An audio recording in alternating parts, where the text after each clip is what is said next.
Golf Central, brought to you by TaylorMade. 3 on the tee. Yep. Who you got?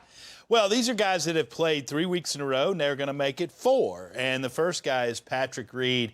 You know, the putter was actually really red hot when he had a top 10 finish at Colonial, and he was great around the greens. Then it cooled off a little bit. He missed the cut at Harbor Town, but a tie for 24th last week. But look out for him. You said, am I buying? I'm buying some Patrick Reed this week. He finished 5th here last year, okay? And this golf course gives you some room off the tee, which at times can hamper Patrick. But I think, you know, if he can get that putter warmed up just a little, the rest of the game seems pretty solid. So Patrick Reed could be one of those guys to join players to have 2 wins this season. Indeed. And this is a place he played well last year.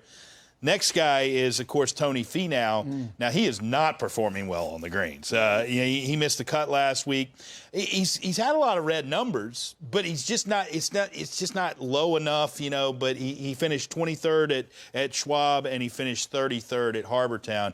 You know, this guy, you look at him with only 1 win and you just scratch your head. I mean, he's so talented. He's put himself there in some of the bigger tournaments. He's been on multiple international team competitions. Right, and one of the affable guys on the PGA Tour with tons of talent.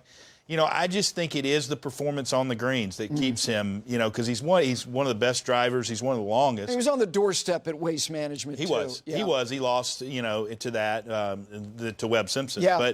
But when the next guy is, there is no surprise that this guy is playing 3 in a row, playing 4 in a row. Does he ever not play? If there's a PGA Tour event, Sung-jae, your Rookie of the Year last year, he is going to play golf. I mean, this guy he is a robot. I mean, he doesn't have a house. He lives in a hotel. I mean, to me, it's phenomenal how you can play that much golf and not get burned out. But he's a man from the 80s who's playing in 2020. He is. But he did win Honda. He played great, you know, coming out into the shutdown. He finished 10th right out of the gate, and then he has kind of cooled off by his standards. I mean, he is so consistent. I remember watching this guy when he was on the Korn Ferry Tour. He won the first event and won the last event. He never looked back, never stopped leading that money list. He was a shoo-in to be Rookie of the Year. He played great. And what did he play, like 95 times last season? Honestly. I mean, he is phenomenal. So, but look out for him this week. I mean, he might rebound with the putter. That's the other issue for him. Of course, we've got PGA Tour Live early on Thursday morning. You take a look at some of these groups. Tyrrell Hatton got that win at Bay Hill off of what Sung-jae had done at the Honda. Brent Snedeker rounds out that group. Simpson, Lashley, Fowler, Todd. And the disappointing Sunday, but still a 2-time winner this season. Bubba Watson, Jason Day, and then Reed, DeChambeau, Hideki Matsuyama got 2 in the morning, 2 in the afternoon. NBC Sports and American Century Investments announced today all prize money for the American Century Championship Golf Tournament, which takes place next week, will be donated to the Equal Justice Initiative COVID-19 relief, including the Nota Begay III Foundation COVID-19 Response Fund. Nota found out the news on Morning Drive.